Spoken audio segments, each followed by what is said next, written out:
all corners of the globe to your ears, it's the Midnight Movie Cowboys. Sometimes informative, sometimes controversial, but always unpredictable. It's the Midnight Movie Cowboys podcast with your hosts, Hunter, John, and Stu. And now, on with the show.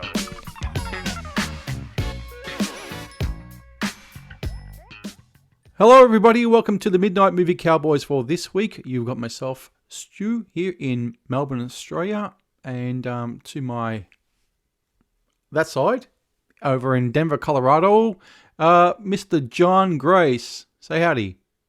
Hey, hola. Hola, all right. No Hunter this week. He is unavailable, but he is back next week, he tells us, where we did say we would be reviewing Michael Cimino's Desperate Hours. But that's next week. This week, on the other hand, is something I had been thinking of for a little while and was one of the episodes where I thought it won't really be able to include Hunter because he's being so much younger than John and John and I being very, very close in age by a few months. We both lived this era of our lives, of course, in different countries. And that is the variety show. And more subsequently, the title of this episode, The Death of the Variety Show, because I believe the variety show as a format died around 1983. It certainly died here with the Australian show we're going to be speaking about later on. We're going to be speaking two shows. We're going to be speaking about an American variety show, Sha Na Na, a band that John and I are big fans of, and of the show as well. And also going to be speaking about, over here in Australia, the Don Lane Show. A name that's going to be pretty foreign to most listeners of the MMC. Don Lane, I'll get into him a little later. Huge. The show was enormous. 2 times a week, slaughtered the ratings. Everybody was watching it. But I'll get into that later on. Okay, so before we get into all that, we're going to get into whipping out our junk. And John is going to go first. All right. Okay. First, I'll annoy everybody who doesn't read with a book. This I actually pulled out of my Christmas gift pile. I got a bunch of gifts around Christmas. Wow. My mother-in-law gave me this along with a stack of books, and I just tossed it in a to-read pile and forgot about it. And then I was, trying to catch up on my reading, pulled it right out, went, oh, damn, I got to show this off because halfway through it's amazing. It's called The Torment of Buddy Rich. It's a fantastic biography written by John Minahan, Mirahan, who I had never heard of before. And I think Quentin Tarantino had mentioned that Mirahan had written his favorite novelizations of movies. I guess he wrote a couple, and they were really they went off into their own thing. And this Buddy Rich book is him. He's on tour with Buddy Rich, like in Toronto and a few other gigs, and just getting a lot of behind the scenes stories. This is about 1974 is when this was written, or I don't think that's when it was published. Okay. It got reprinted on one of those Amazon print on demand type of things, so the writer is able to keep his stuff in print. A lot of writers are doing this now who have a big bibliography to republish. Yep. But it's terrific. Buddy was a pretty interesting performer. He was the great jazz drummer. Had a temper. That's all here. Started out basically no formal education. Growing up in vaudeville, and he was kind of like the boy wonder of drumming. And his father did a blackface act, so that's how far he went back. And he went into World War II. He had a rep for being angry and punching people out. He had a black belt in karate when not a lot of people were doing that.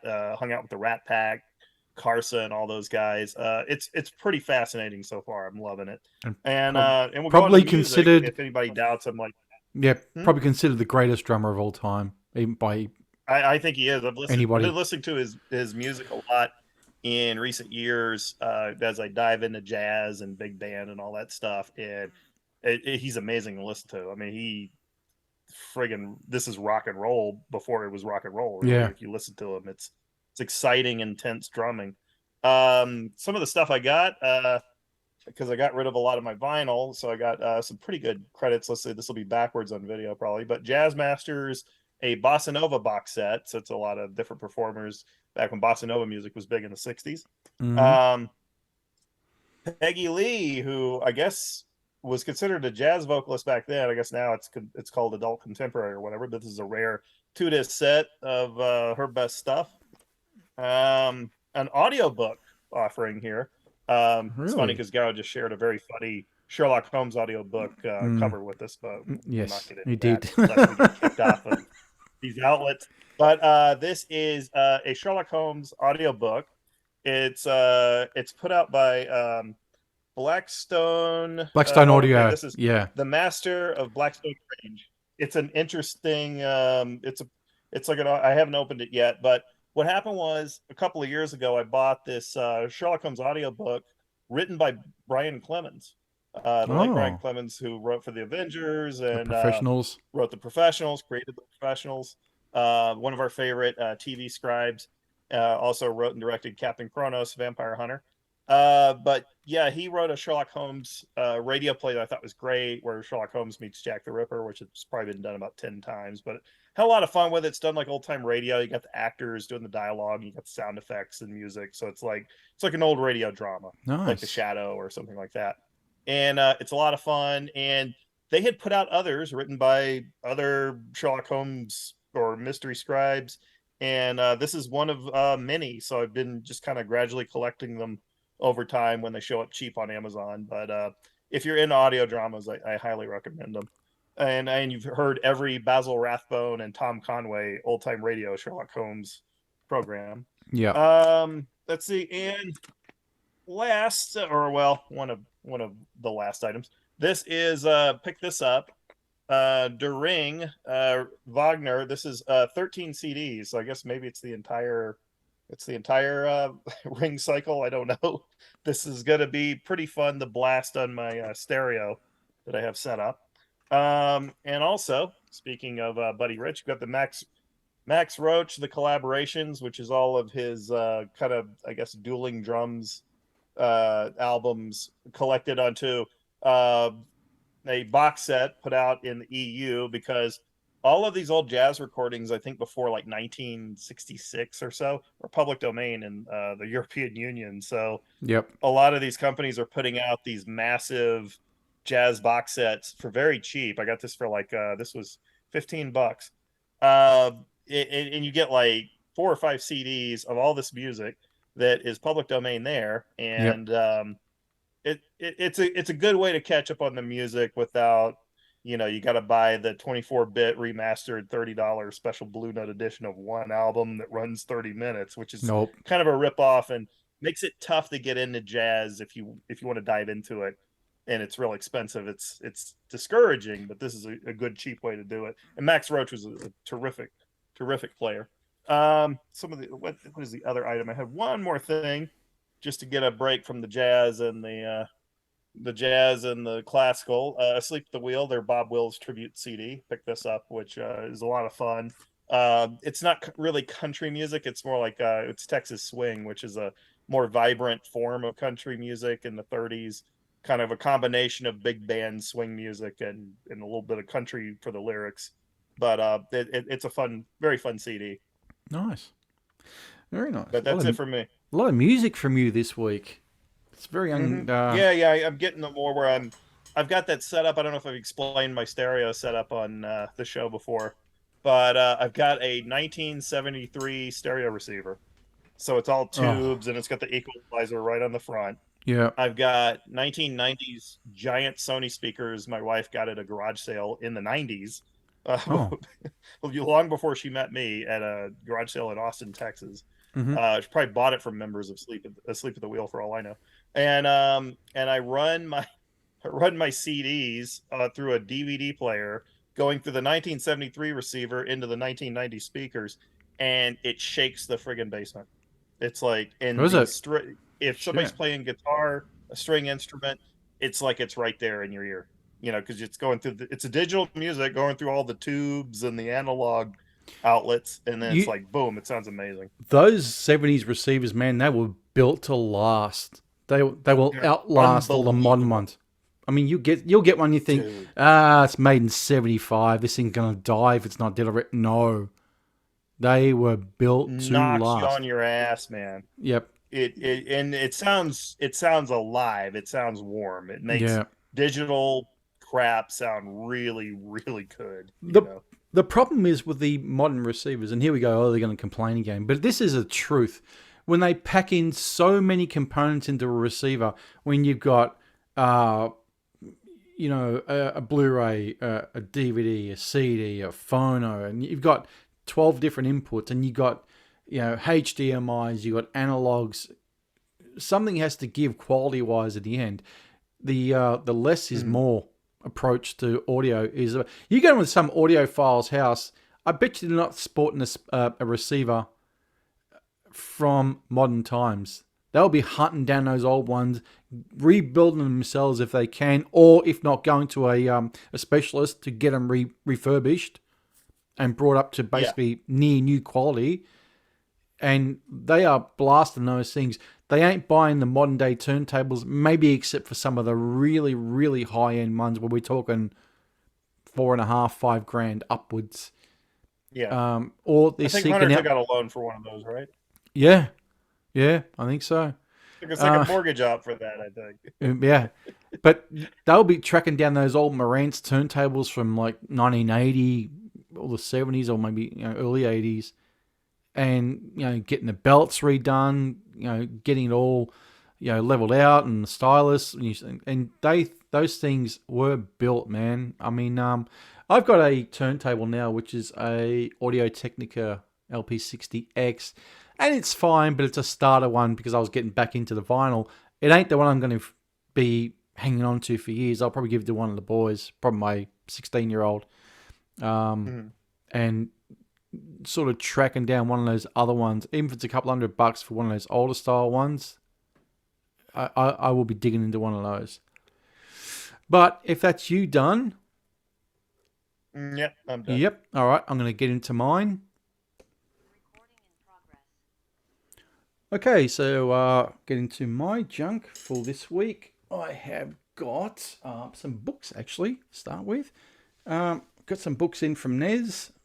He told me were on the way, which turned up the other day. Thank you, Anthony. Much appreciated. This one to start with.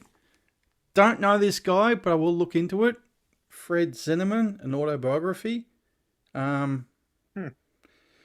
Films directed by Fred Zinnemann. It says in the back, High Noon, From Here to Eternity, Oklahoma, Day of the Jackal, Sundowners. So, don't know much about the guy, but I will certainly... Respectable mainstream director. Basically. Yeah, pretty much. Yeah, this one I've is certainly seen Day of the Jackal and High Noon. Yeah, this is one I was stunned. Oh, Nez said it was in the mail, but hardback first print copy of Belushi. Oh gosh. Written by Judith Belushi, John's wife, John's widow. Right. Yeah, can't wait to read it, and some great pics in there as well. Another one I was very happy to get from Anthony is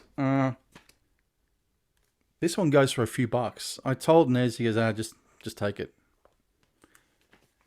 Keeping the British End Up, which is the sex films craze of the British cinema, basically the 60s, 70s, 80s. Confessions of a window cleaner. Confessions of a driving instructor.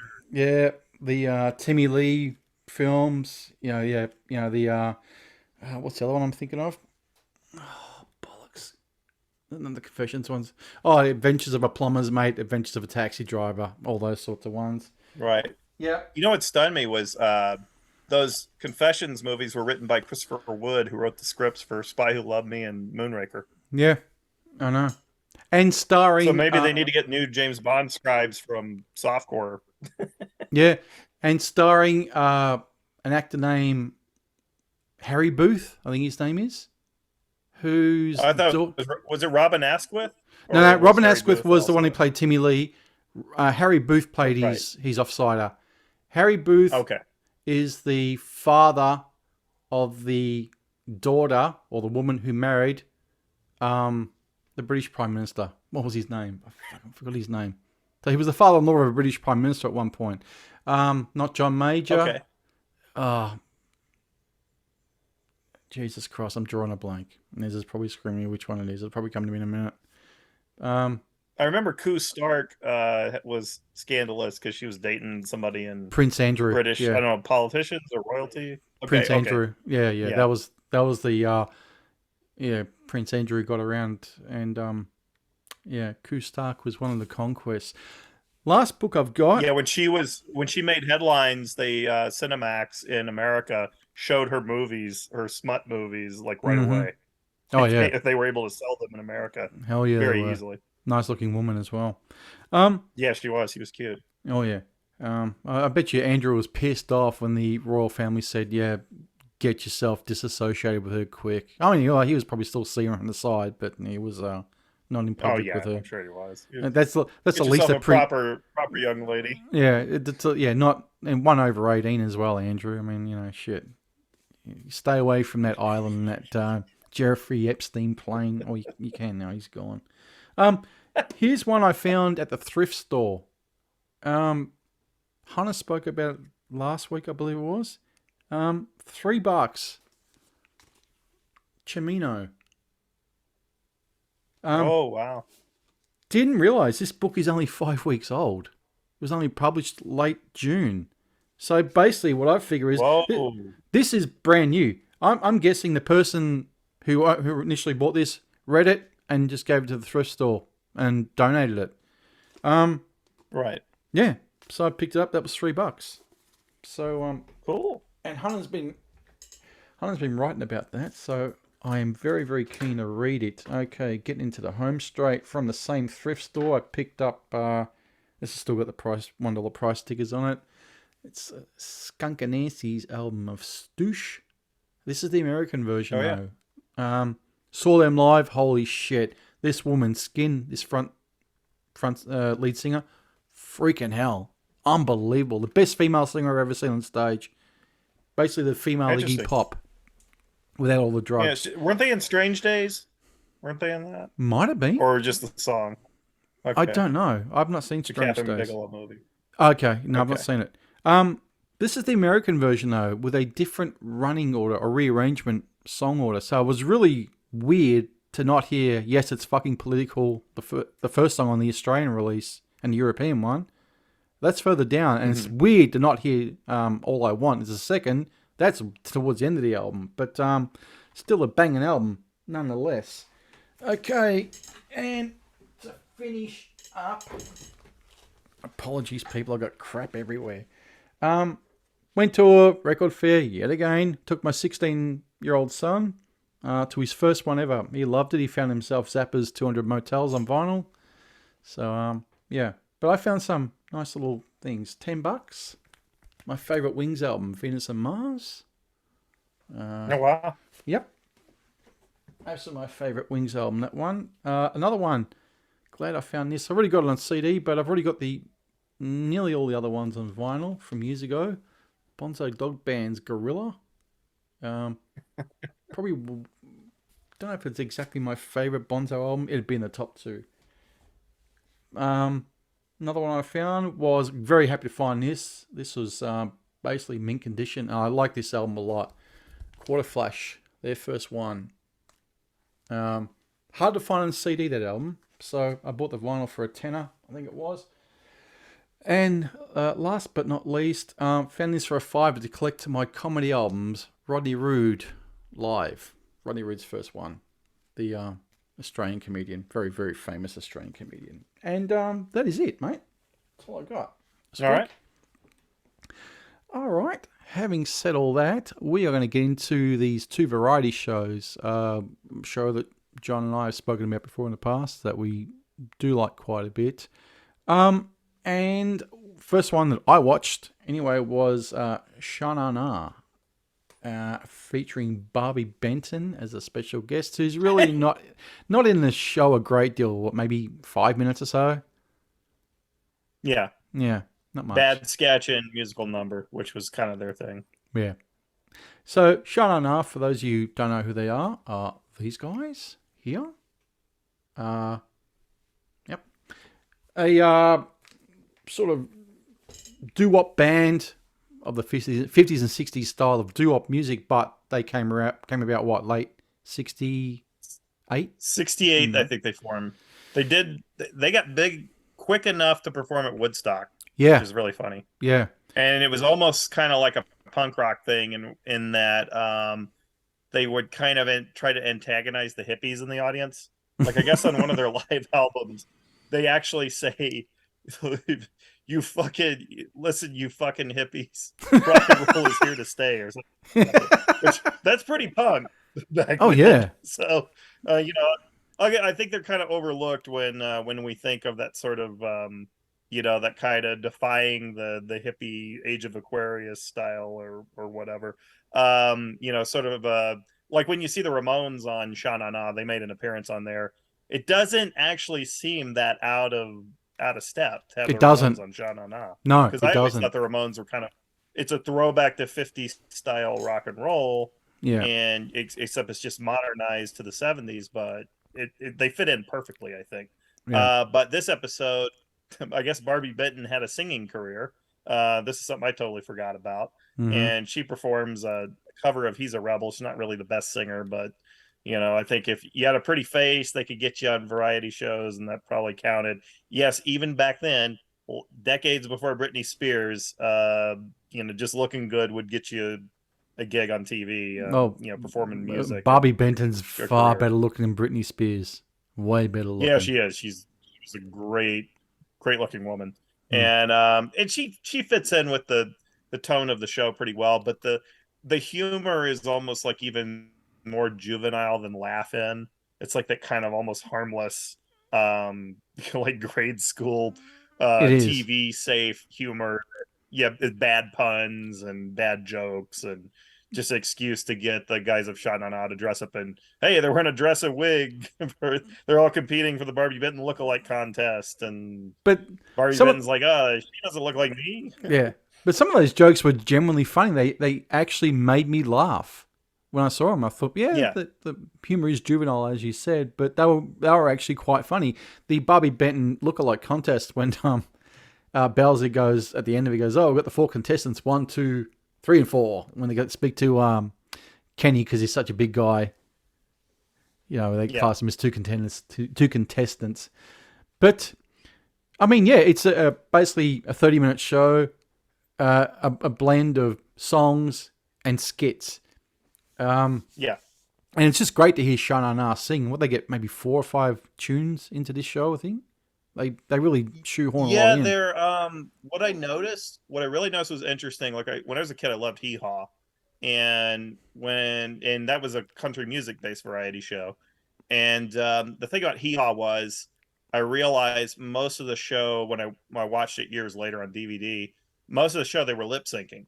Sha Na Na, the vocals were live. Yeah, and the instrumentation is probably a backing track, but the vocals are live most of the time.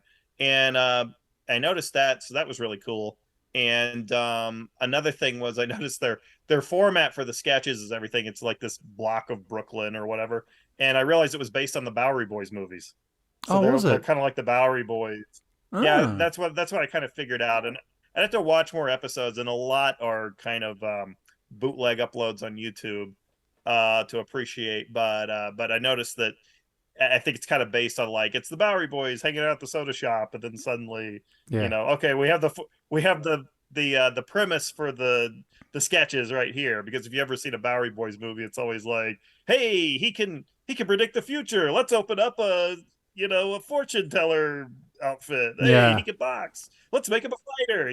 It's the same simple premise every time. And I realized that's what Sha Na Na was kind of based on. And here in the States, it was syndicated to TV stations. It wasn't shown on a network. And it would usually be on Saturday nights in most markets. Like you would have this on, you would have Sha Na Na, and then you would have like Dance Fever or something horrible like that. And then you would have like your monster movie or whatever at 11:30. So that's how I knew Sha Na Na was basically as a syndicated show on 10:30s on Saturdays, like after the news. or Yeah. 10 o'clock news. But it was a real throwback for me to see, that opening with Bowser. Bowser was always my favorite because he had that, Right. the The deep bicep. the bicep and the deep baritone, deep voice as well. And I remember Chico as well in there. A lot of the other names I didn't know, but I remember the faces. Santini, I remember as well.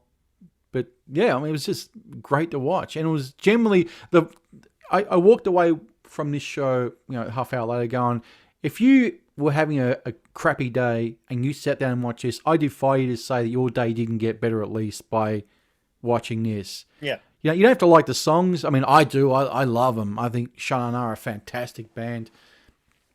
And I could listen to 50s to early 60s music, a mix of it anytime. Yeah. And not get bored and Yeah, I agree. not feel tired. I mean, that was like when pop rock music was perfect. Mm-hmm. It was just like, it was a great era. Well, that's why this stuff, lasts. It stands the test of time. You've got artists like Richie Valens, who really wasn't around that long, but they're still playing him on the radio on, yes, the oldies station, but they're still playing him. They're still playing, Buddy Holly is still playing Elvis, obviously. They're still playing a whole bunch of them. So, well, in America, they're probably best known. I should say, Sha Na Na is probably best known for their appearance in Grease. Yeah. To millennials and such. Yeah, because they play a band called like Johnny Casino and something, I forget what their name is, but they played the band at the prom or the dance. In Grease. Another thing was, I think the show was boosted by, in the 70s in the US, and maybe this happened in Australia as well, there was a 50s revival. Because of American Graffiti being a big hit, and it may have been, and then Happy Days on TV, which was inspired by American Graffiti, and then later Grease was, of course, a monster hit. The Buddy Holly story did real well in theaters, and Elvis died, so there was like this huge 50s revival thing going on, and I think that's how Sha Na Na were able to secure all these great syndication deals, because they did. It was a crazy amount of episodes, like 150 episodes or something. Oh, wow, that many. That is a lot. You will never, or it might have been 112, or it's listed on Wikipedia for however you want to give that for accuracy. But it ran for a few years, and they probably had more episodes per season than most shows. Yeah. And one reason you won't see it on DVD is just because of the royalties. And that sort of thing. That's what I was going to bring up later on, about the fact that we'll sadly never ever see this on home video. Because it's not happening. No, there's too much money to spend for royalties in return for really what is maybe a few thousand people who would buy these. I mean, I'd buy it straight away, without a doubt. Right. But there's too much to be shelling out for royalties in return of what they'd be getting in sales for Sha Na Na. If it was the Led Zeppelin show, the audience for these is the audience for this is like baby boomers and silent generation people, and then the kids that saw it. Yeah. Like, you wouldn't actually have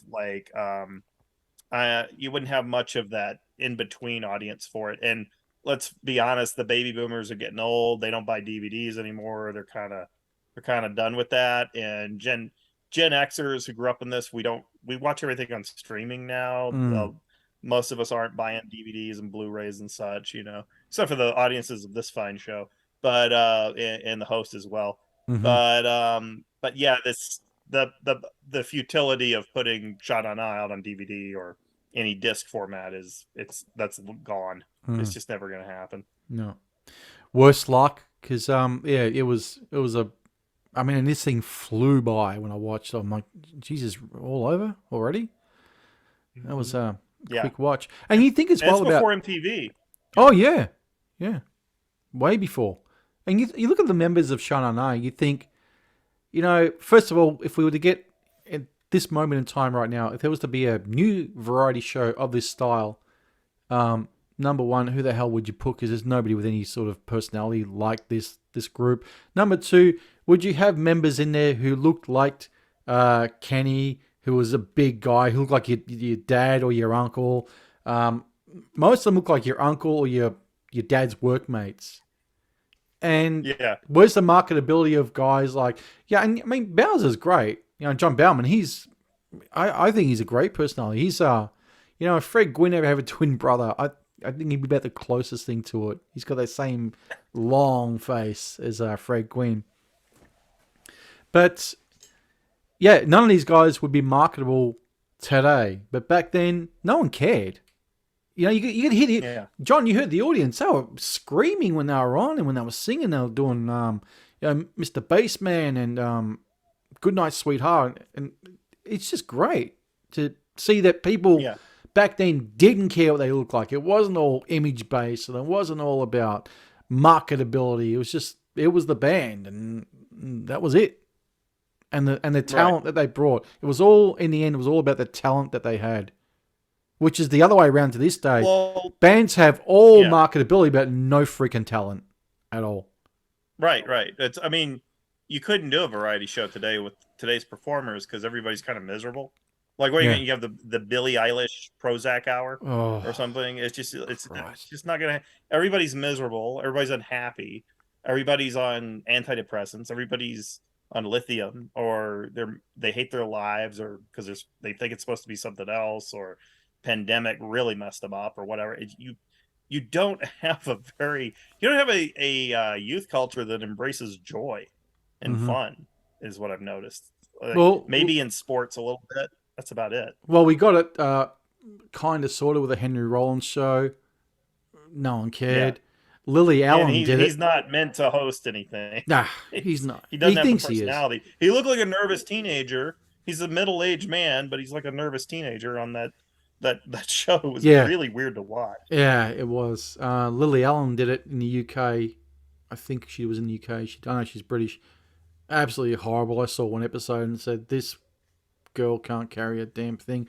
To do that sort of thing, you've got to be able to engage and carry the show. When things go wrong, pick up the pieces and just act as if nothing happened. None of them have got it. Yeah, I'm not saying I have, but I'm not trying to audition for a bloody variety show spot as a host. But if you're taking that gig on, you better have your crap together, and none of them have got it. We'll get more into that when we talk about Don Lane, but it's just like it's not everybody can be a talk show host. It's actually it's a skill. It is. It's like there has to be a balance within you as the performer. So we'll talk more about that when we get into Don Lane. Yeah. Would you, just real quick, would you call the ability to be a talk show host now a lost art form? Completely. Yeah. Because if you look at the assholes that host these things now in the States, Steve Colbert or Jimmy Fallon or who's the fat Seth British Meyers. guy who's leaving his show? James. Corden guy. And Seth Meyers. It's like they don't really do a show that's compelling for me to watch because all of them are strangely very politically biased, which is a weird thing to send people to bed on. And I was thinking back of Carson, and Carson was a liberal guy or whatever, but you never knew it watching his show. You didn't know where he stood because he made fun of everybody. I mean, there's clips of him making fun of Joe Biden for plagiarism and being stupid from 1987 and or 88, whenever he had to drop out of the Democrat primary. And he went after everybody. But it wasn't mean. It wasn't like, screw you, you Nazi. Yeah. We're going to get you out of the White House. This crap. Because he knew people have to go to bed feeling good. They don't want to be pissed off about the world. And he could hold a conversation with, they could have a scientist on there. They'd have Carl Sagan was a frequent guest, or James Randi. Or you could also have a musician who's a bit temperamental, like Buddy Rich, and they were cool on Carson's show. Dean Martin, who's like a perfect talk show guest. Actors, comedians. If the comedian he thought was good enough, he'd bring him out on the couch, over to the couch, and he'd talk to him. It's just, that was a great way to end your evening if you were the average American. Yep. And the next day, you go to work at the water cooler. You're going to talk about that comedian you saw in Carson the night before, or what Johnny said in the monologue, or Ed screwing up, or Carson making a drunk joke about Ed, or Dean Martin walked out unannounced and threw the show into drink in hand. Burt Reynolds Burt Reynolds and Dom DeLuise squirted water in each other's pants or something like that, whatever the hell, And you don't have that anymore. Now it's, hey, guess what Colbert said about Trump last night? I know. Trump hasn't been Who president cares? in over a year. People are Like people are 13 years. bombarded. People are bombarded with politics these days. I mean, it's just gotten out of control. You think I want sanctuary away from political talk just for an hour, please. And Yeah, and it's making society rude. It's making society abrupt, and I think it's making people miserable. Like they're completely political on Facebook, on everything, and it's just like it's ridiculous. It's like, well, in the U.S., we of course have that serious. It seems like a serious phenomenon of the mass shootings or whatever, and I think a lot of it has to do with we have a weirdly hypertensive society that is just giving people this sort of bizarre. I'm not sure what it is, but I've never seen anything like it. It's like society is stressing people out. Highly Pop culture is stressing highly you out. divisive society is what it is. Yeah, Highly it's divisive. not making people happy. No. It's not entertaining people. It's not making people relieved or feeling joy or excitement about anything. It's just like everybody's miserable. It's like, this is it. You're screwed. Well, This is like watching the ending of a bad Twilight Zone. Let's in look everything. at let's look at SNL just real quickly, even though we didn't watch it, but we'll talk about that. Now, early episodes of SNL, Sure. I have got, from what I can ascertain, they made fun of both sides back then. A bit, yeah. A bit, yeah. I'm sure they're more left-leaning more than anything, but there was the odd. But they weren't overtly political either. No.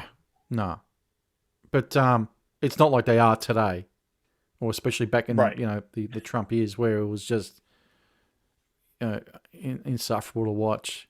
And so that's a perfect example of there. But getting back to Sha Na Na as well, the episode that we watched up on YouTube, and thanks to the uploader for putting this up, very, very thankful, because it came with the original adverts from back then.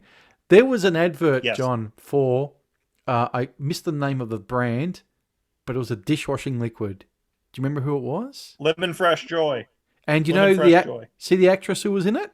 PJ Souls. PJ Souls. I thought, holy hell. Yeah, PJ Souls played the teen daughter. And this is 1979, this episode. So by then she's done Carrie, she's done Halloween, she would have just done Rock and Roll High School, and she's still doing adverts. Yep. Get an actor or actress doing today. ads and TV pilot. Yeah. And get an actor these days who've done real, two massive hits with Carrie and Halloween. Do you want to do an advert? Yeah. No, I'm better than that.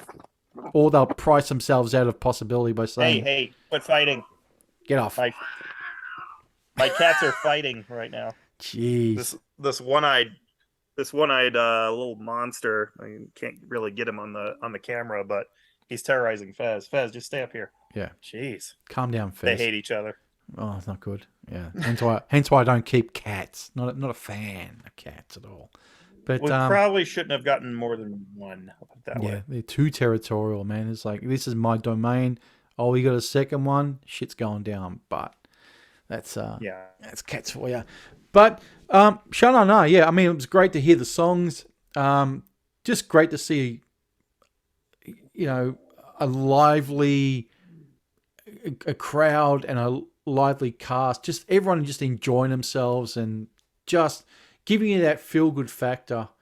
Nothing was beaten about your head with, this and that and whatever, and the Carter administration. Yeah. No one cares. Just, it was there for the fun. That's all it was. Yes, some of the sketches were a bit silly. The one in the bar that was in outer space or whatever it was. I mean, that was a bit silly, but it was still fun. Yeah. I really enjoyed the Barbie Benton lookalike contest because I wasn't actually expecting the members of Sha Na Na to come out dressed in drag. Don't know if you could sort of do that thing these days because, the hashtag mob would be after you. Like, I give a shit. Twitter anyway. would get the show canceled within 48 hours. Probably. Yeah. Pressure the advertisers and everything. Yeah. But, we will link to this episode in our show notes, as we will the Don Lane one. Yeah. Mate, enjoyed it. Loved it. Is the Ramones one on YouTube at all or not? I don't think so. You probably have to look for it. It might be unlisted. I know that the clip was on the Ramones special DVD that gathered up as many of their TV appearances as they could clear. That was a great DVD set. Raw. My wife got it for me years ago for Christmas. It's called Raw. Ramones Raw. It might be out of print now, but it's yeah. Ramon, is it Ramones Raw? Okay, Raw, yeah. Because it's terrific. Yeah, it's a great appearance. It was calm down, Fez. Yeah, it was actually Ramones Raw. Yeah, the Ramones. Ramones. All right. My favorite band. Yeah. Or as he would always say, John, your favorite band? That's all you listen to. As he spends Godsmack for the 90th time that week. Yeah, fun times. All right, we're going to rate this episode. I'm going to give it a 10, man, if we do it. I loved it. I thought it was a freaking blast. I absolutely loved it. I had fun watching it. It was at least a 8, probably. And, I'm not comparing it to The Godfather or something like that, but it was a blast to take a trip in time. And there's something I said it on Twitter, and I still stand by this. If you really want to go into a time warp, or a time machine, don't watch these documentaries about the 70s. Go back and watch variety shows from the 70s. Yeah. That is what the mood of the country was. That's what everybody was watching. Mm-hmm. That's how we all felt. It's not clips of Nixon or clips of Studio 54. That wasn't most of the population. Most people were watching Donnie and Marie and Sonny and Cher and whatever was on at the time that was big. It's like there was a lot of variety shows on television in the 70s and still on network TV. I would say it was probably at least a fourth of shows broadcast were variety. Was it really that much? Mm-hmm. Okay. Yeah, Pink Lady and Jeff, it was a notorious flop, but people forget before that there were tons of successful shows. Donnie and Marie was a huge show. Oh yeah. Sonny and Cher was a massive hit. Yep. And there's a lot that I've never seen or I just don't remember. One I pointed out was the last one on network television for a while was the Mandrel Sisters, which was Barbara Mandrel and her sisters. And it was country oriented. It ran for 2 years, and I looked it up. It had something like 38 to 40 million viewers a week, which is staggering. And I had no idea. And it only ended because Barbara Mandrel was overworked and she was exhausted and she couldn't do it anymore. Okay. Because she was still touring and doing the show. Yeah. She had to cut it. Okay. And I found out they tried to bring the variety show back in 1987. ABC did a Dolly Parton variety show called Dolly. Mm-hmm. It started out great ratings, and then the ratings just slid over time throughout the year. It's just the format had worn out its welcome with the public, or I forget what was the big thing on TV then, but people just weren't into it. Well, I mean, it goes back to what we were saying before. I mean, if you were to get Gen Z to sit down and watch his show now, they get up within 2 minutes and say, I don't understand it. Yeah. What's the entertainment? They can't take it. They don't understand entertainment. Entertainment to them is in blips. Music is enjoyed through video games, maybe some cartoons or something. It's like, I have talked to young people who, because my kid has friends and stuff, and it seems like all they watch is like Rick and Morty or kind of like animation. Like that seems to be all kids watch now. Like I don't even know how many real sitcoms they watch, or maybe they watch a Seinfeld rerun or something. And it's strange. It's different. It's a different time. The thing that a couple of my kids used to watch a few years back, they've stopped watching now, thank goodness, was they would watch other families on YouTube. I said, what are you watching other families for? You've got your own. I said, is this the sort of life you wish you had, where you've got the kids screaming through Toys R Us with the father going, oh wow, it's a new Star Wars figure. Oh, I thought. Oh, that Ryan kid? Is that the Ryan kid? Yeah, I think it's him. Yeah. About Ryan? Yeah, I think it's young him. Asian kid. Yeah. No. Like there's Asian one American, guy. But my son was watching him. Yeah. I was like, oh. And they'd watch. Who's that idiot? Dan Minecraft man, or the fucking hell his name is. Dan TDM. Yeah, I thought, what are you watching this guy with blue hair play video games for? I mean, thankfully they don't watch that crap now. They've outgrown that. But, I mean, they still, Yeah. you know, some of my kids, my 16-year-old, my 12-year-old, or nearly 13-year-old he is, sit there and watch guys or kids slightly older than them, maybe 19, 20, playing video games. What was Amazon? While they're in a little photo in the corner, like video in the corner, and they're playing games. Dude, you just killed my castle. I said, what are you watching this for?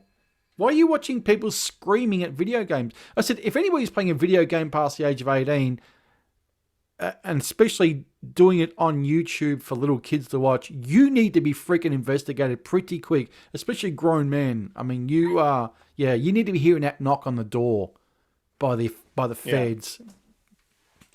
My son was watching the Dan TDM thing. Then he went through the PewDiePie phase, and then then he started watching all these Anthony Bourdain knockoffs on YouTube.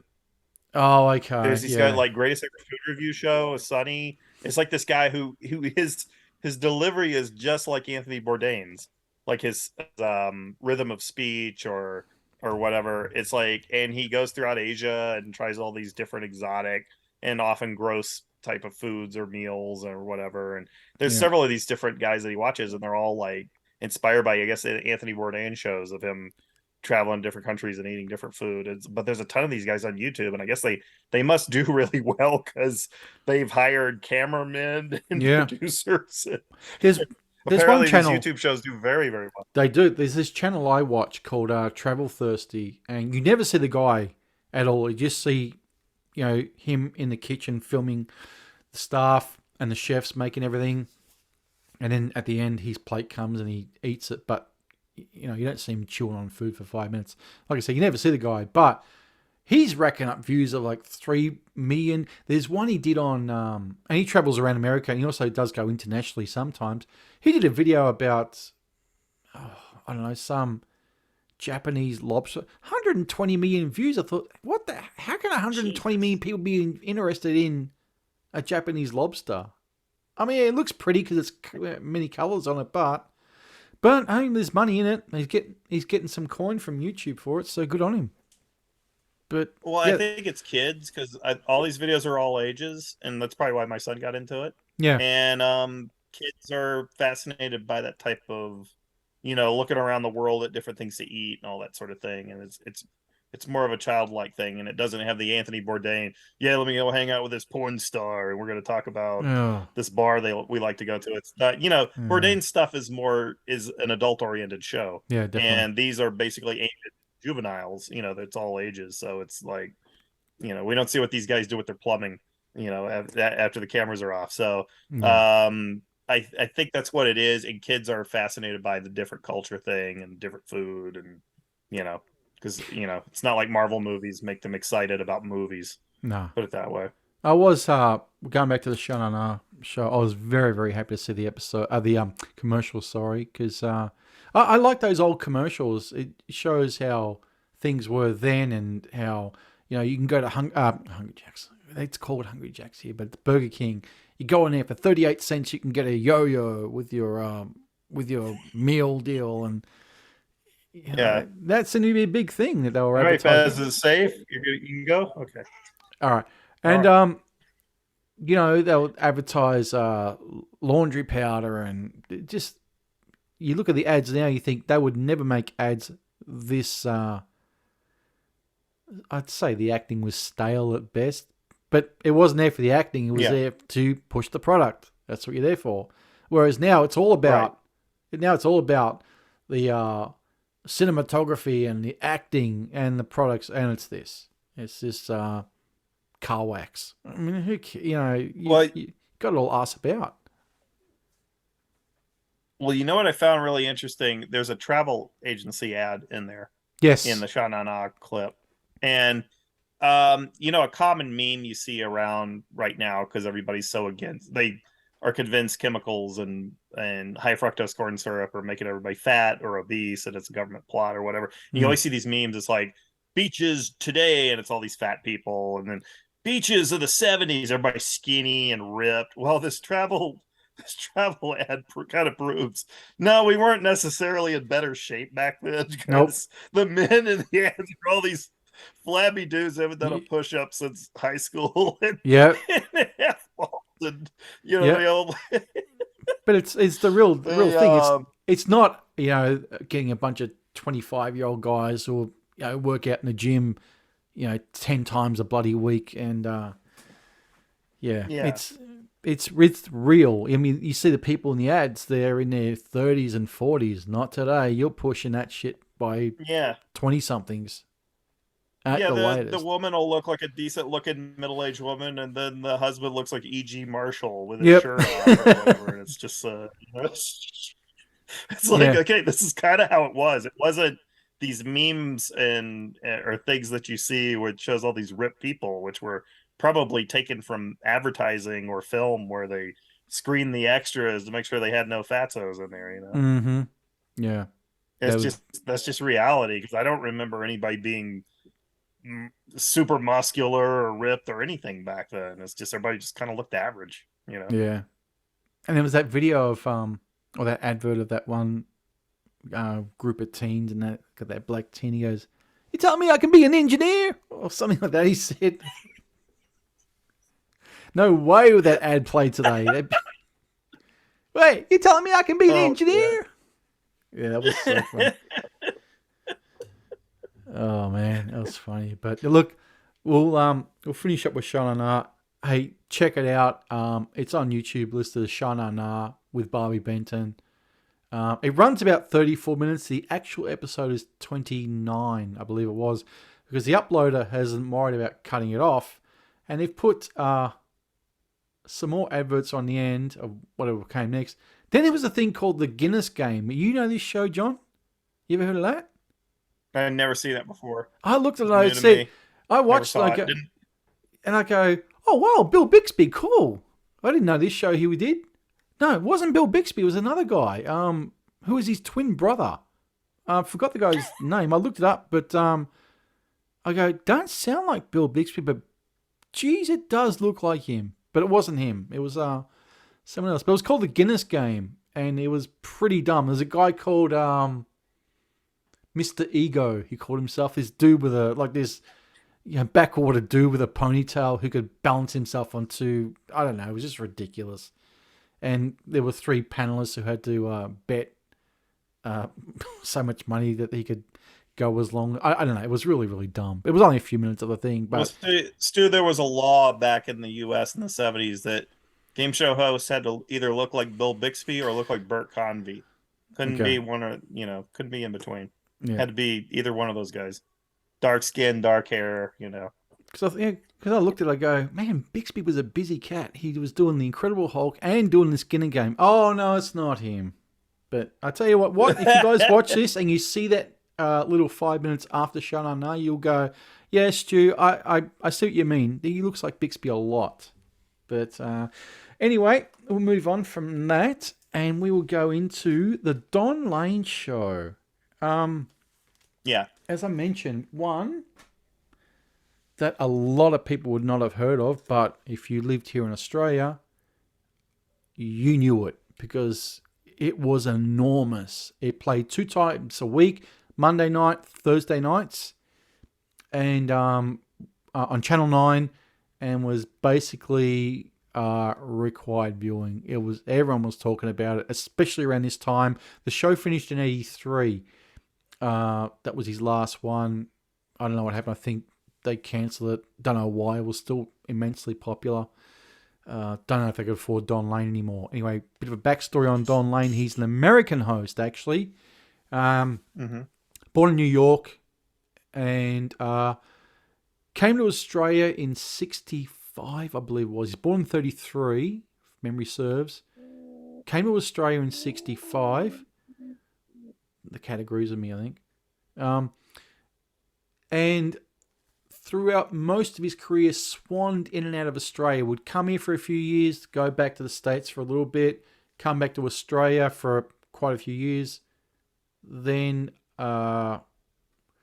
Don Lane show started in 75, I believe, or 76, 75, I think it was, till 83.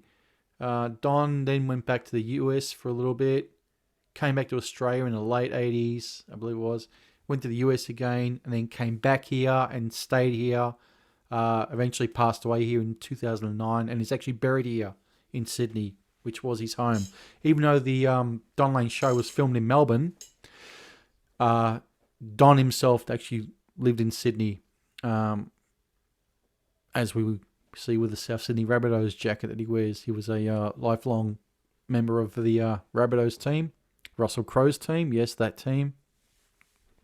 And basically, the show is a 2-hour format. Forgot it ran as long as it did. I thought it was only an hour, but it was actually a 2-hour show.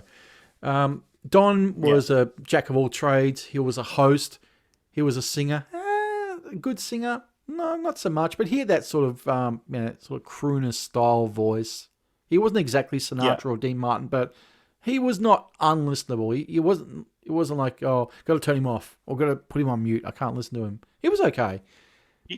He's kind of like your standard nightclub crooner act. Yeah, that would be in Vegas or a big city at that time in the 70s or late 60s, kind of doing that Dean Martin style or Bing Crosby style, like a little more jazzed up, maybe. Yeah, I believe he was actually discovered by an Australian talent scout in a Hawaiian nightclub circuit.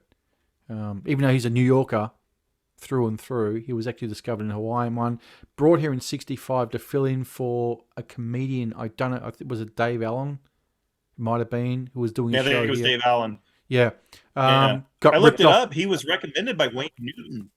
Yeah. Wayne Newton actually recommended him to the producer who was looking for a talent. And Wayne Newton said, Don Lane's your guy. Yeah. It's like, he could do it. And I guess Wayne was right. Very perceptive. Yeah. But he replaced Dave Allen. What I read was Dave Allen had a contract dispute or just quit doing TV or something. And they just ripped him off the air and flew Lane over and, pretty much cemented himself as a real favourite with Australians. And he really did love Australia as a country. He was, also, obviously a very proud American. But he loved Australia enough. And, I'm not going to lie, I am a Don Lane fan. There's that. The Channel 9 salutes Don Lane. Not to mention these absolute behemoths of home video releases that Umbrella put out. The Don Lane Show there, 8 disc set with 16 episodes on there, of which this one we're talking about is on there. And the Don Lane Show 2 is on... So you got a 16 disc set, as my shit flies everywhere, which equates to about 50 something hours of Don Lane Show. So you get a really good broad idea of what the show was like then. So anyway, that was it. Don Lane would always come out, do a monologue, do a song, most times anyway. His sidekick is, as I pick up my stuff, another guy I'm a big fan of, Mr. Bert Newton there, who you may think, what's the appeal of this guy? Bert Newton is television royalty. He is, rest his soul, he passed away last year. And tell you, when Bert Newton died, it's breaking news. Bert Newton dies all around the country. It was just outpouring of grief for the guy. He was loved. Everybody liked him. He was, actually, him and Don Lane were known at, pretty much around the country as being really nice guys. You could go and say hello to, and say, shake their hand, say thanks for the. They were just generally nice guys. And also, reading up on Bert Newton, two guys who were very, very, very close as friends for the rest of their lives.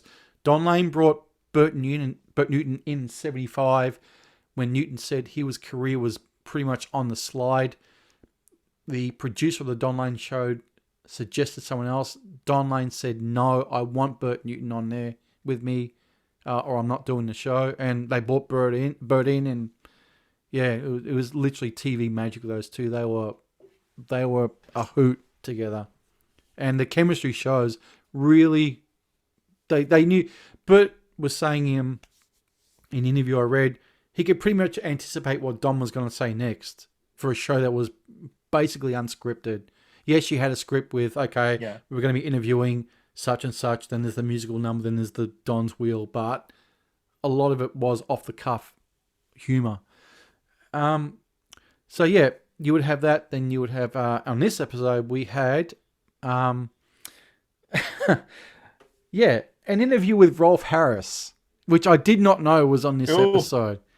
Yeah, that wasn't mentioned on the YouTube description. No, it wasn't. And for those of you who are unfamiliar with Rolf Harris is, well, just go back into the episode that Nez and myself did on Jimmy Savile, and you'll hear all the dirt on Rolf Harris. And while he was not the level of vile individual with kids that Jimmy Savile was, he still was, and was incarcerated for it, and was the first case I remember of here of cancel culture. When he was convicted and jailed, his home state of Western Australia ripped down everything. Statues, plaques. There was a street or a way named after him. They ripped that down and renamed. He was erased from Australian history. He's not spoken about these days. If he's spoken about it, it's with a sneer how much they hate Rolf Harris. And I mean, the interview itself was fine. It was mildly amusing. The song he did about WA was, it was but the thing is, a lot of people here say, oh, Rolf Harris, if you own anything by Rolf Harris, you're disgusting. Well, I am disgusting because I fucking love this album by Rolf Harris. And it's funny as shit, so go to hell. Well, I had a fun time explaining to my wife and son today that I still listen to Gary Glitter, even though I wouldn't care if he was shot by a firing squad. Yeah. Yeah. But you can't deny those early 70s records aren't great. The thing is, it has more to do with his producer and his backing band than him. Anybody else could have done those albums, probably been just as famous. That's like they say about... I appreciate it as a collaborative thing, not one man. They say the same thing about Sweet, where, it was pretty much a manufactured rock band. Well, yeah, they had Chin and Chapman behind them writing the songs, but the stuff that they were doing they might have been in their hits. Doesn't mean it was any good, or was the good stuff. All the good stuff was the stuff written by Sweet, where it was way different to what, Fox on the Run and Ballroom Blitz and, all those style of songs were. Rebel Rouser, their version of that. But yeah, so we get the interview with Rolf Harris. Rolf sings his WA song. Then we get to the good part where we get Valerie Perrine in. Because, bit of context, this episode is based thematically around the Village People. They were in the country at the time. This is broadcast 2nd of June 1980. And Can't Stop the Music here. And yes, this is me shoehorning this freaking movie into this episode because I'll never get a chance to speak about it. They were absolutely huge over here. Village People and Kiss were the two biggest bands of 1980 in this country. Maybe just a bit earlier than that as well. So we get an interview with Valerie Perrine, who, looks absolutely freaking stunning, but she is not there collectively with it. She seems really tired. She doesn't know where she is. She says, am I in Sydney or in Melbourne? He goes, you're in Melbourne. And I mean, she's trying her best. She's flashing that beautiful smile of hers, and she's doing her best. But when they ask to bring her out later on, when the Village People do turn up, she's gone. She's obviously gone back to sleep because I think she's just had that really rough schedule of, premieres and parties and whatnot, and being flown out from Sydney to Melbourne. And so it's a fine interview. Right. One thing I didn't know, though, who was in this was a very young Harry Medved, and his book that was just published at the time, the 50 worst films of all time. Is that what it is? Yeah, I think that's what it is. Well, John puts his cat aside. Yeah. It's like the Hollywood Hall of Shame, the 50 worst movies of all time. Yeah, but you I see, had to throw my cat into a safe room. Yeah. So yeah, we get but Harry Medved was, yeah, he comes out. He's a young kid. He's like 17, 19 in that 18 or whatever. Yeah, 19. Yeah, he was super young. Yeah. And he basically talks about his new book that he wrote with his brother. And of course they mention all the usual suspects, Plane 9 from Outer Space, Robot Monster, Attack of the Killer Tomatoes, etc. And the way the audience are reacting to these films, they'd act like they'd never heard of these things, as though if these lost sort of works of art, if you will, as bad as they are. And yeah, it was just interesting to see people react to him, and even Don Lanes couldn't believe, and Valerie Perrine, who's in Hollywood, had never heard of these things. So it was interesting to see a young Harry Medved in that. Then we get on to the ventriloquist. I forgot the guy's name, Chris Kirby. Never heard of this guy, but actually enjoyed his spot. I think it was fine. I couldn't have done what he was doing with that bogan-looking doll Terry that he had, and I was disappointed, Stu, because I thought like he was like maybe you'd had him as a neighbor or something, because I'd never heard of him before. I was like, well, certainly he must be a staple of Australian entertainment or something. And no, like I mean, some of these guys would come in and they'd be hot for a minute, then they'd be gone, and I mean, really, how long of a career can you have as a ventriloquist? There's only so far you can go. Like that guy, Jeff Dunham, he was hot for a minute, but with Ahmed, the Ahmed doll he had. I mean, it was funny, but yeah, there's only so much you can do before you are. When I was a kid, Willie Tyler and Lester were the big act. Okay. Yeah. And Waylon, Flowers, and Madam. So for the people wanting a more gay act, that was there too. Yeah. But they were on every variety show they could get on. Like obviously, if you had that act, you probably had to hustle and get on as many game shows and talk shows as you could. And maybe Australia didn't have the type of market that could support an act like that. That's just kind of a gimmick. No, well, we're still young with television. We'd only been around for maybe 20 years at the time. So maybe a bit less than that. Right. Colour had just come in really about 73, 74, something like that. Or was it 75? It might have been 75. So colour had only been in television just a few years. So we were still a burgeoning industry in that sense. But yeah, Chris Kirby, never heard of the guy. I don't think I've even heard him mentioned since. I mean, he met the Queen, so he must have been doing something right at the time. He was big for a cup of coffee, at least. Yeah. But so we get his act, and then we get into, if I'm not mistaken, Don's Wheel, something that I remember seeing all the time. And they brought out that elderly lady who was very short, very, very short. I mean, Don's 6'4", whatever it was. Bert's about 6 foot, I believe. This lady had to be struggling to hit 5 feet. She was pretty damn short. But hey, she won the car. She spun the wheel and she got that really crappy looking Toyota Corolla. When they had that advertised, $6,400 for that absolute what is now classed as a piece of shit, which is I mean, sure, for a new car would have ran nice, but didn't look very good.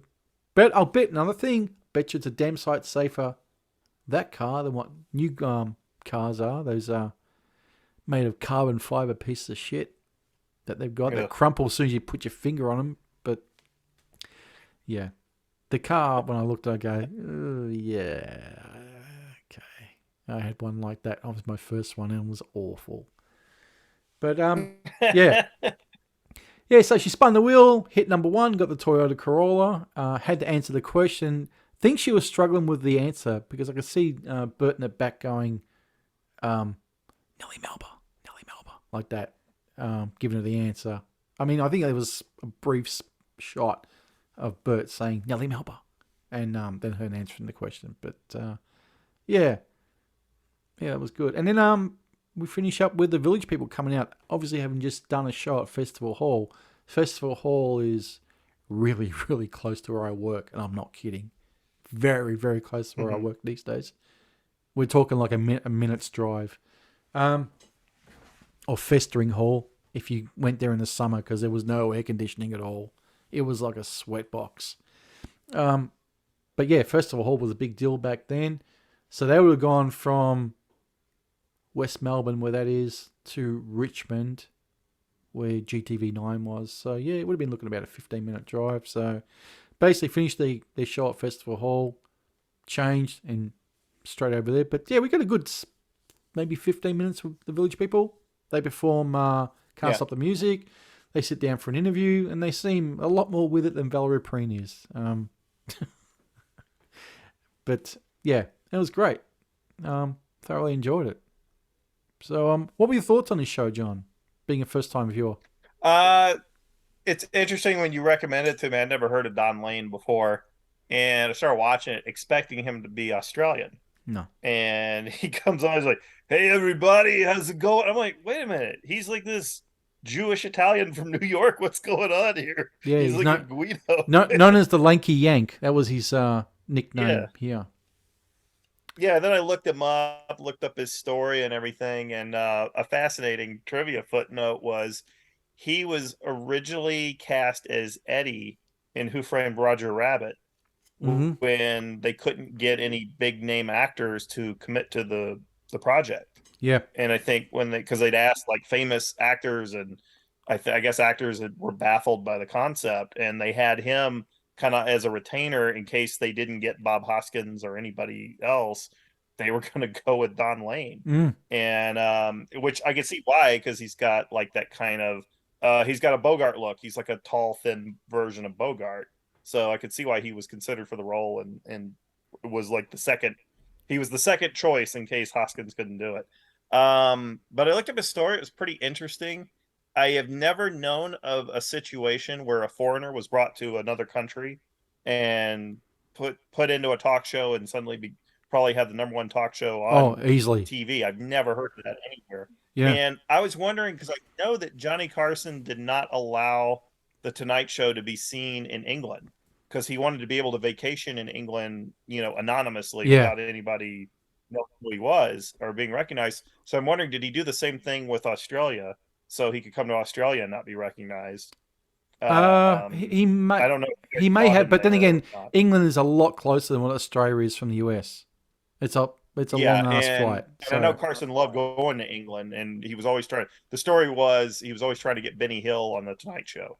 He loved Benny Hill's show. Oh, really? And Benny would not travel to California to do it. No. And by the time he actually did travel to California, Carson had retired, so that wasn't going to happen. Yeah. And but was Carson seen in Australia at all? I don't remember it. It may have been. From my memory as a kid, I don't think so. I mean, I was all about Don Lane here back then, and right. I remember the Osmond family show, or the Osmond show, whatever it was called back. That was broadcast here. I remember seeing that. Right. Who actually in this episode they mentioned about this is a Monday night broadcast one. They speak about the Thursday night episode was the Osmonds being on there, which is on this set as well, thankfully. So but it's on YouTube anyway. But but also Don Lane was broadcast in the US. I didn't know that. Yeah, did not know there was. Yeah, he says it in the episode that he was when he's sitting down with Bert, and he goes, "Oh yeah, that's." Bert goes, "Oh, you're being broadcast to the America, remember?" He goes, "Oh yeah, that's right, yeah," or something like that. But no, Don Lane was broadcast as well in the US, as obviously he was Australia wide here. Where he played in the US, maybe they test marketed him. I bet it was a test market thing. Possibly. Like sometimes they'll put you in. Like they'll air you in Sacramento, California, or maybe somewhere in Michigan, just to see how it does. Because I know that a lot of the TV syndicators in the 80s were looking for competition to Carson, because Carson had such a lock on that 10:30 to midnight, and eventually it was just 10:30 to 11:30 slot. And I know Alan Thicke had a show that was terrible called Thick of the Night, but they actually yanked Letterman off of some affiliates just to air Thick of the Night because the syndicators were trying that hard to get it out there. But the only one who made a dent, I think, was like Arsenio Hall. That's the closest they ever got to competition to Carson. That was probably into the youth market, but Go on, sorry, John. Yeah, Don Lane. I'm guessing maybe they test marketed him in some markets just to see how he did. But looking at it, it probably might have done well, but maybe the whole Australian thing just wasn't. It could have. Yeah, maybe. If people are listening to the bitch in Sydney and Melbourne, they can't really. It's hard for Yanks to get the idea of, they don't know where Sydney or Melbourne is. Not in 1982 or 83 or whatever. So did you notice? Certainly not in 1980. So. Don Lane said Melbourne. He doesn't say Melbourne. So he's been acclimatized to living over here and. Or do you think they coached him before broadcast? No, I just think he was here so long. He was so used to hearing Melbourne, because it was filming it 2 nights a week here. So obviously he's splitting his time, and that was not an uncommon thing as well because there was a TV show with Graham Kennedy. Graham Kennedy is the king of television here. Bert Newton was an understudy of his. Bert Newton was his sidekick on the Graham Kennedy show, considered probably the biggest television show of all time. Over here, and subsequent things that Kennedy did. Graham Kennedy hosted a show here called Blankety Blanks, which was basically the match game, Australian version. But you got a lot of people from Melbourne flying up to Sydney to record the shows because it was 5 episodes a week. So crisscrossing between Sydney and Melbourne was not an uncommon thing, which is what Lane was doing. Staying in Sydney, flying to Melbourne 2 times a week. And then flying back to Sydney. But yeah, with him saying Melbourne, obviously it's being acclimatized. And that's the way they say it in Sydney as well. They don't say Melbourne. They say Melbourne. So, yeah, that's that. Another thing, just a bit of a tidbit about Don Lane. Had a very, very famous argument with James Randi on television. You probably can look it up on there. Where Lane had Uri Geller on quite a few times and was a big sort of supporter or believer of Geller and Geller's, which we know now about Uri Geller. James Randi was on one night and got into a very heated debate with Lane to the point where Lane got up, swiped everything off the table in front of him, walked off and said to James, we're going to a commercial break, and said to James Randi, pointing him, said, and you can piss off like that, and walked off. Never lived that one down. Very famous piece of television that James Randi interview. But boy, wasn't Randy right in the end, huh? About Uri Geller. Yeah. As we know. The guy was a... Yeah, well, after I watched this show, I then watched that James Randi clip because it was mentioned on Wikipedia. Oh, right. It was such a big thing. And then I watched, there's like a Don Lane tribute on YouTube that I guess was an Australian TV special where it showed like his best of clips and stuff. That's it. And I bet that's it. Yeah. And it was funny because they brought that up and then they cut back to Don Lane in the 90s and he's like, well, I was really smooth that night, wasn't I? Yeah. Something like that. Yeah. Like he kind of wrote it off. I think he knew he'd screwed up. And then they showed a Uri Geller clip and then he slowed it down. He goes, hey, you think is that a magnet coming out of his pocket? Like he suddenly realized, I was duped the whole time, but the funny thing about that special, it's like a 2-hour special and somebody uploaded it on YouTube.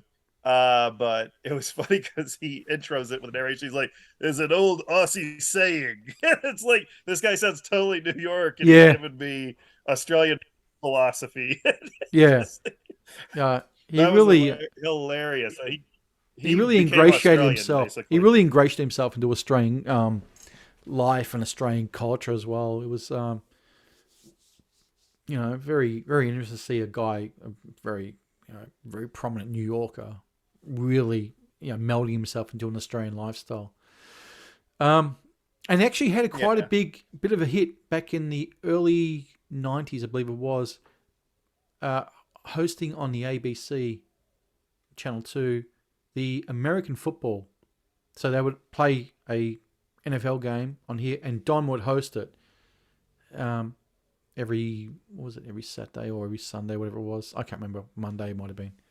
So he actually got a bit of a resurgence with that through American football, and actually helped bring American football to Australia as well via Don Lane. So, he was really towards the end of his life where he got Alzheimer's and was really, really ill and passed away. I remember reading with an interview with Bert Newton where he goes that a few months before Lane died, he and Don spoke on the phone, obviously because Bert's in Melbourne and Don was in Sydney, for 2.5 hours, and he goes, he really struggled to remember things and people that we knew since forever. Yeah, which is tough. I mean, that would be tough to do.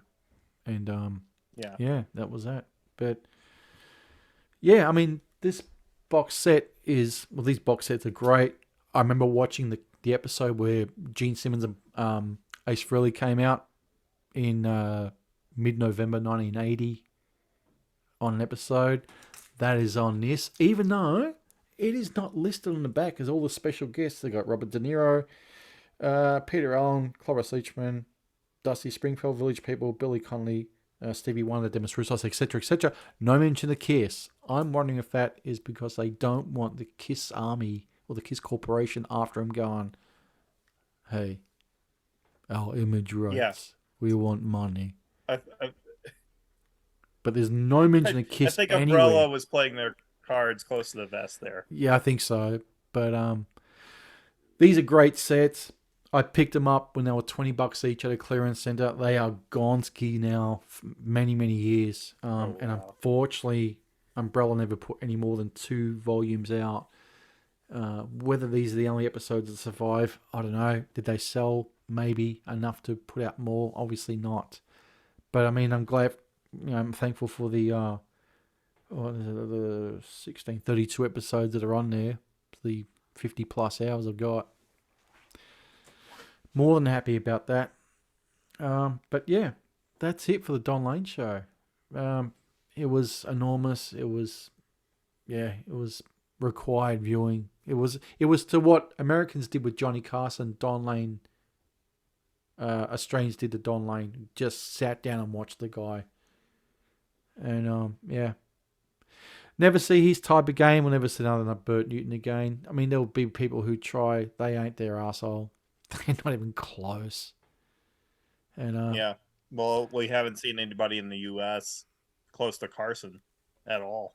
No. It's nobody's close. I mean, if you look at the ratings, like somebody like a Stephen Colbert gets, it's pathetic. It's like 3 million. It would have gotten Carson would have been canceled. Yeah. By even in '93 with an audience that small. Like his ratings were, he was one of the only things on NBC that got ratings. Is Colbert classed as variety or just an interview show? He's just more interviews. It's considered. It's supposed to be variety. I mean, variety really, like, okay, Don Lane, he's singing and dancing. Like I noticed in that clip show, he did like a full Music Man number and everything. So this guy was talented where he could do the monologue and he'd go jump and do a singing song and dance routine with choreography and everything and backup dancers and all that stuff. Yep. So that was pretty cool. He was a multi-talent. Colbert and these other guys, none of them can do anything except come off like an asshole on TV. That's it. They're just an asshole with a mic. That's no talent. Their comedy writers aren't even that good. There's nothing there. It's just like you're not looking at a fully formed person. You're looking at the type of person that becomes an actor. And actors are very rarely fully formed humans. No. And so, but you see somebody like a Don Lane, he's like a Dean Martin. He's an entertainer. They can do it all. You know, they're a triple threat, a song, dance, and acting. They can do it all. They can do any of that stuff. And like you told me, Don Lane he was doing sportscasting as well. It's like that. I can't think of. I couldn't imagine Colbert doing any sportscasting at all. The guy doesn't look like he'd survive a game of ping pong.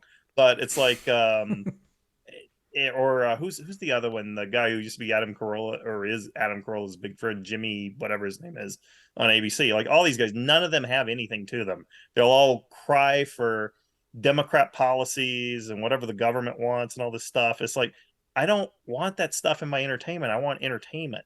And it's like, that's what I noticed with Don Lane. No mention of politics. Nope. There was no, he didn't even mention that the Village People were gay. This is what I always have to tell people. The Village People were not presented as gay. It was up for you to figure that out. They were not declared, hey, these are gay guys from the village. They were just performers. So it's even like, the construction and worker, girls coming down to get kisses. Oh yeah, and which was I mean, that would be something that would not happen now. You wouldn't have what John was saying was with the Village People interview after that, they were there till the very end of the show and just going up, getting hugs and kisses off the Village People and autographs and etc. etc. That wouldn't happen now. But as you mentioned about Don not making any jokes about them being gay or anything, even the construction worker David Hodo has always kept his sexuality quiet. I mean, I think it's pretty safe to say we know, but he's never been one to say, "Oh, I'm this and yeah, I'm gay and I'm so proud." He's just, it's not really an issue. It's not up for discussion, right? Yeah, which is it's like, who cares? Yeah. And I mean, Just most of enjoy them, the music. Yeah, most of them were, not all. Victor Willis, the original cop who did the vocals for nearly all their big hits, was not. He was married to Felicia Rashad from The Cosby Show. Mm-hmm. Ray Simpson, the cop after that, who was the one in this episode, I don't believe was. But a lot of the others were, like pretty much all the others were, except for David Hodo, we don't know. But yeah, getting back to what you were saying, we don't, it's not broadcast. Oh, this gay band, the Village People. They are what they are. And yeah. One other thing about Don Lane, he didn't do it in this one, which was very interesting. He would always say at the end of the show, "I love your faces," but he would do it in sign language as well. So he would go, "I love your faces," like that. And he did that because he was a big disability rights activist. And from what I read, even went back in '88 to vote for George H.W. Bush because he was going to propose a bill about disability rights. So he went back and actually flew back to America to vote Bush. Just for that reason alone. So yeah, it's not on this episode, but I remember him doing it all the time where he did that. And that last episode, the one from '83, where he had a litany of people on. He had Robin Williams, I believe, was on there. He had David Bowie. All the biggest people you could think of at that time anyway. I think Liza Minnelli might have been there as well. But it was a really emotional thing to watch. It's still stuff to watch now and see Don say it for the last time. "I love your face." It's it's sad because I mean he's a big part of my my youth growing up. From up till age 12 when his show finished, and beyond. Really, I used to watch him in the NFL. I don't really care much for American football. I mean, I don't dislike it, but I'm not in love with it. I don't mind watching it, but watching it with Don hosting it, he would explain the game to Australians unfamiliar with it. But of course, he'd always be wearing his silver Giants jacket. He's a huge Giants fan, so yeah. Right. But yeah, he just made TV Did he have his gold watch and his did he wear the bling, like the gold chain? Quite possibly. Yeah, quite possibly. Yeah. But interesting fact as well about Don Lane. Lane is not his last real name. It's Isaacson. He took Lane from Frankie Lane, but just dropped the I. Right. Like Frankie Lane has Laine, whereas Lane is Lane. But yeah. Interesting guy. But wouldn't have been as successful without Bert Newton. Bert Newton was critical to the success of that show as well. And Don knew it. He was also the sort of guy, from what Newton was saying, wouldn't care about other people still in the limelight. It didn't matter as long as the end product of the show was enjoyable and a ratings hit. He didn't care if somebody took the limelight away from him or stole a joke off of Don. He didn't give a care. He didn't give a crap. He was just, I just want the finished product to be good. not I want to Because look you're good. there as a host. You're a host. You're not necessarily the star of the show. No. For the segment, when you bring out a guest, the guest is the star. You're Yeah, the of course. host, and you're just supposed to. You got to help them shine because they're basically there to promote, whatever. So I think that's why he's really good at what he does. If you watch Letterman always kind of insisted on, oh, it's me on mic and this guest. Yeah.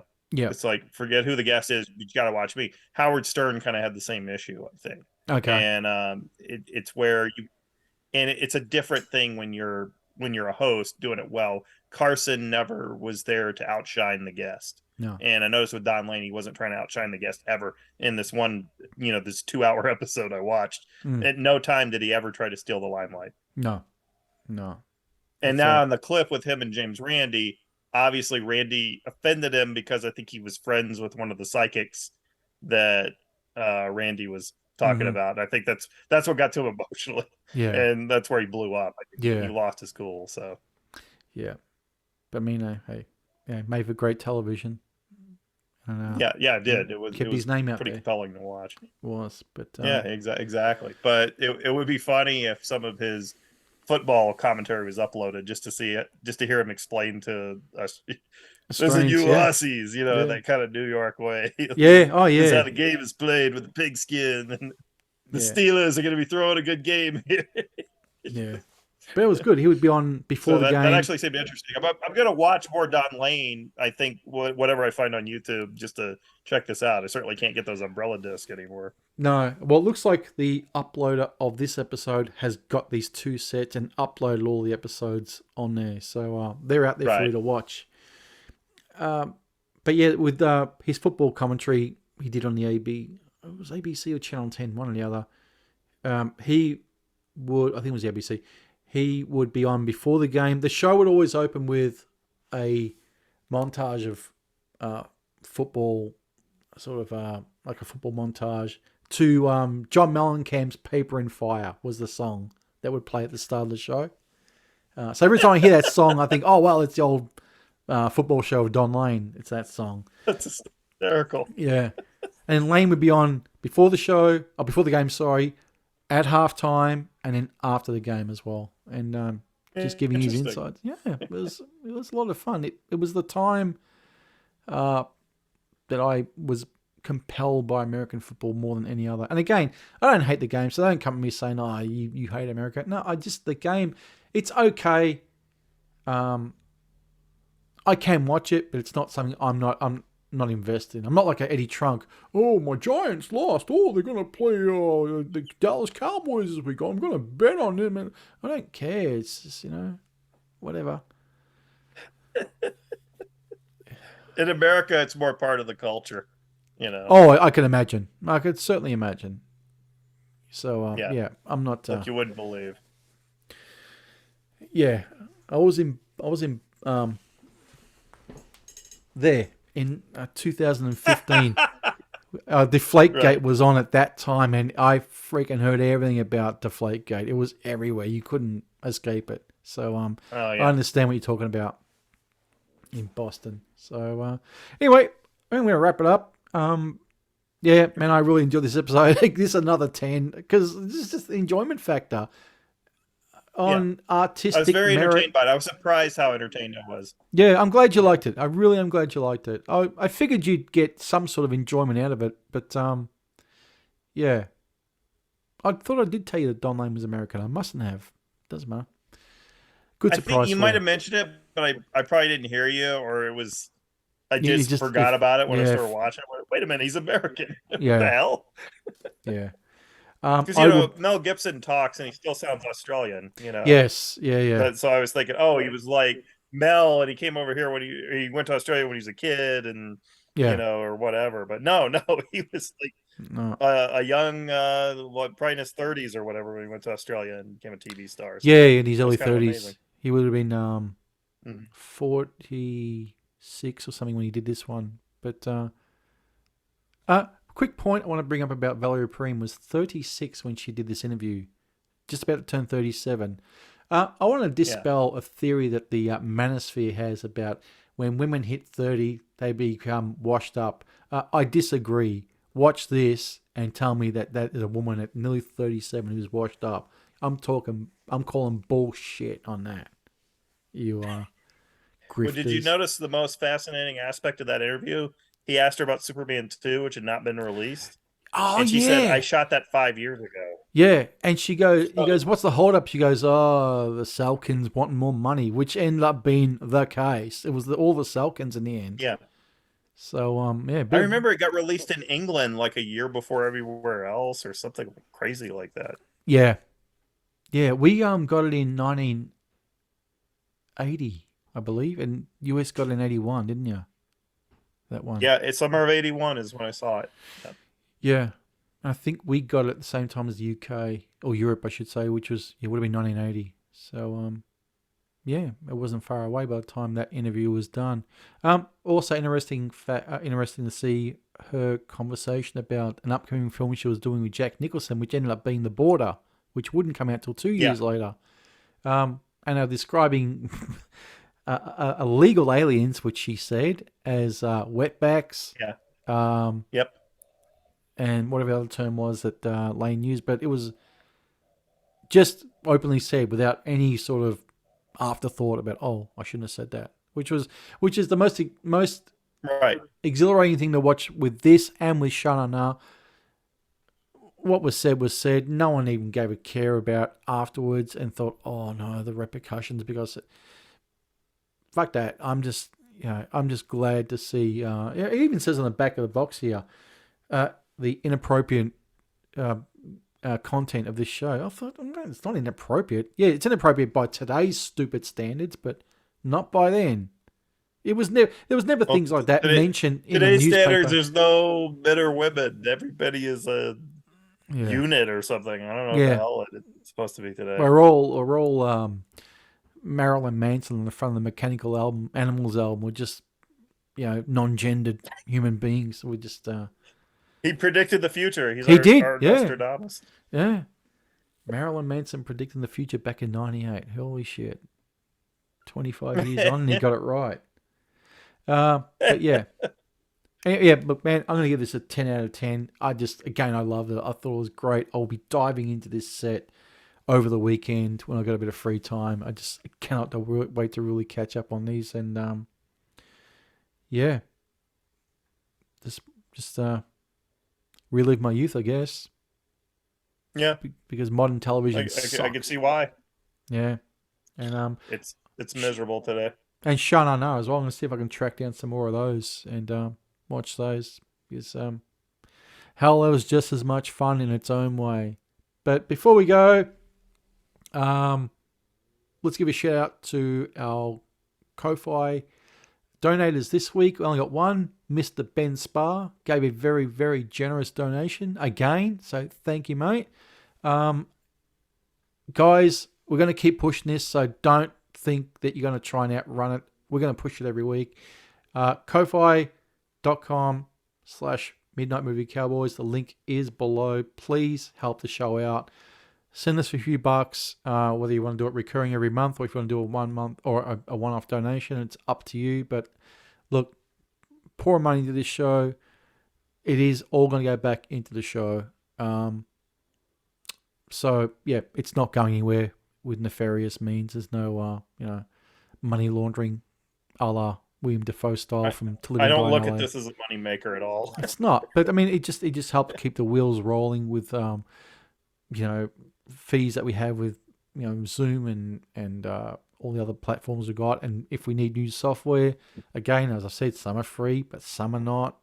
And, you can go, oh man, go to the Pirate Bay and download it. You can get a cracked version. Yeah, that's fine until, the thing stops working because you got an out of date license. And I'm not going to do that sort of crap anymore. Just, or ever. I haven't done that. I haven't done that sort of thing, not anymore. But yeah, you know what I mean. Look, yeah, don't go to the Pirate Bay. It's not good. It's not recommended. I'm done with Pirate Bay, to be honest with you. It's everything I tried to grab from there doesn't work. Hey, hence why we've got to buy the programs to keeps going. But so that's that. Anything else that we've got? No. I have actually started doing some episodes with Wolfie over at W2M, Watch This Movie. I recorded one last week, which should be out hopefully by the time this drops, which is a recently seen that we did. I'm recording with Wolfie tomorrow, where we're going to be talking about Repo Man, a film I've never seen either, but I'm curious to see. And yeah, so I'm doing a couple more after that, maybe one more, I'm not too sure. Oh, shout out to our mate Eric Mulder, who him and his wife had their son a couple of days back. Oh, cool. So very cool. Young Samuel was born. So yeah, congratulations to you, mate. And yeah, I think that's it. Anything else, John? Nope. That's it. All right. Well, we will say good night, and I'm going to say, I love your faces. And now, it's time for Rue Britannia with your foreign correspondent, the Nez.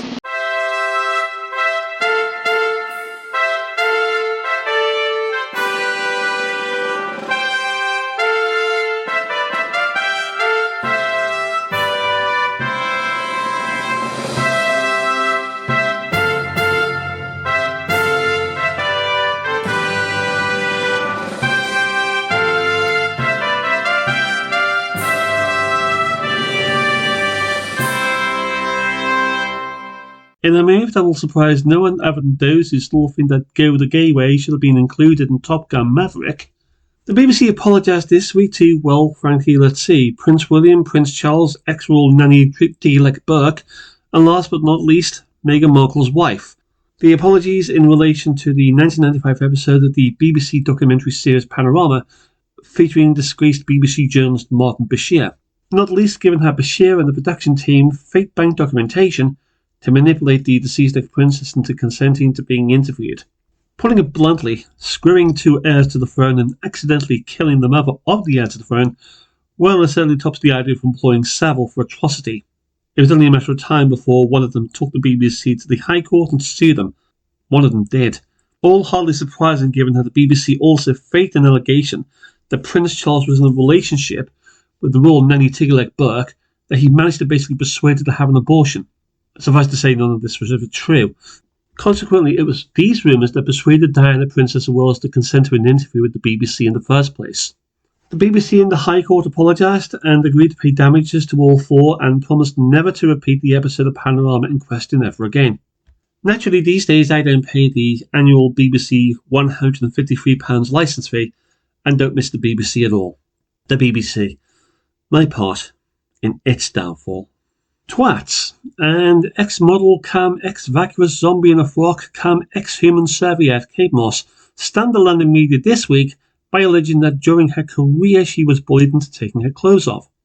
Yeah, I know. Anyway, the 40-year-old super-encrusted cockatoo relived the nightmarish ordeal of being one of the world's most expensive semi-naked fashion models in a desperate bid to shed her image as a vacant intellectual. Quote-unquote, I was only 15 probably, said the wench. And he said, take your top off, and I was really shy then about my body, she exclaimed. Yes, wasn't she just? After all, using your sexuality for 15 years to advance a career in modelling clearly indicates she's suffering remorse. Why not go over to YouTube and type in the phrase Kate Moss naked? If anything, just to see the extent to which her career was effectively evidently a lie. Johnny Depp. Poor taste in women. Fun. And it was right bothered this week as Evita Peron and her wife Harry Sparkle's mansion in LA was burgled twice in the course of 12 days alone. Well, the Sparkles will flaunt it. Sadly, the two wooden tops were busy at the UN last week curing lepers, so the burglars were therefore spared the acute social embarrassment of having to accidentally meet the miracle workers. Others have not been so blessed. The $14.7 million mansion boasts 9 bedrooms, 16 bathrooms, and a detached guest house. In a tough, unstable, uncaring world, lacking empathy, it's nice to know that the Markles and all of their sackcloth and ashes humility and compassion are genuinely trying to lead a good moral example on climate change.